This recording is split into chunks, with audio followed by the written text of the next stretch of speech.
Adam da bugün qaziyə, şəhid ailəsinə deyir ki, gedib döyüşündə sizin borcunuz idi də.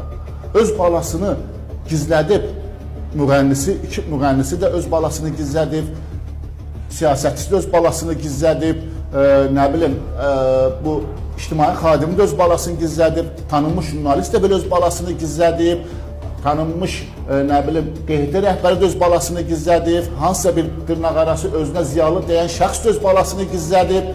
Amma indi deyir ki, onların borcuydu da. Nə borcuydu? Sənin də oğlunun borcuydu da bu. Sənin də bananın borcuydu. Səni bugün oğlun şəhərdə bahalı maşında gəzəndə onun taytuşları Qubadlıda, Laçında ilanların, əqrəblərinin içərisində düşmənlə savaşırdılar. Bilirlər bunlar şəhid nə deməkdir? Şəhid ümumiyyətlə anlayışı bunlar bilirlər. Bunlar bilirlər bir qolunu, gözünü, qılcını, gəncliyini, psixologiyasını itirən qazini bilirlər nə deməkdir qazi?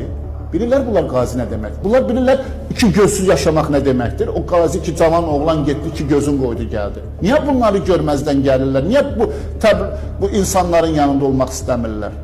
Budurmu qələbənin onlara verdiyi təşəkkür? Wikipediyadan şəhid ailələrini silirlər, cəmiyyətin çoxu susur. Sosial mediada şəhid ailəsi şəhidlərlə bağlı çıxış olanda hamısı çıxıb başlayır yazmağa ki, yenə başladın, yenəsən. Hər hansı bir qazi etiraz eləyəndə hamı başlayır, nə istəyirsən, nə olub, nədir, hər şey verir də dövlət sənə. Nə verir dövlət qaziləri, nə verir onlara? Versə bunlar sakit durarlar, bunlar belə eləyərlər.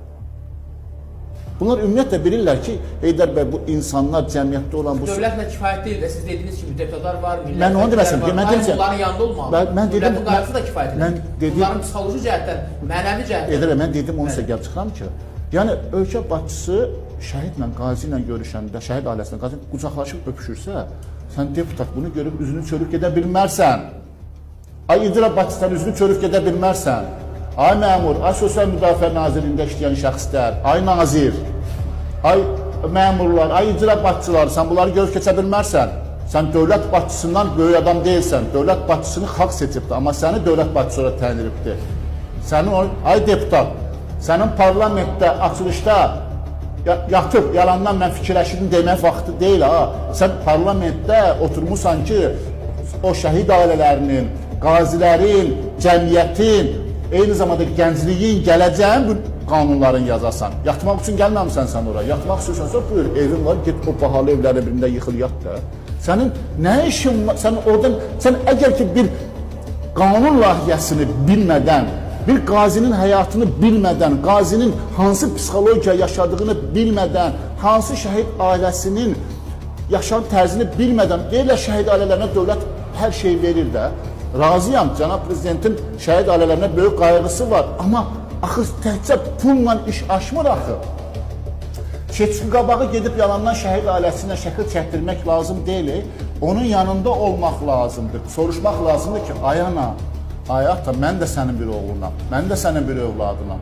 Vacib deyil ki, sən çıxadıb ona cibindən pul verəsən. Vacib deyil ki, sən onun evinə nə salıb aparasan. Vacib odur ki, o şəhid ailəsi görsün ki, onun yanında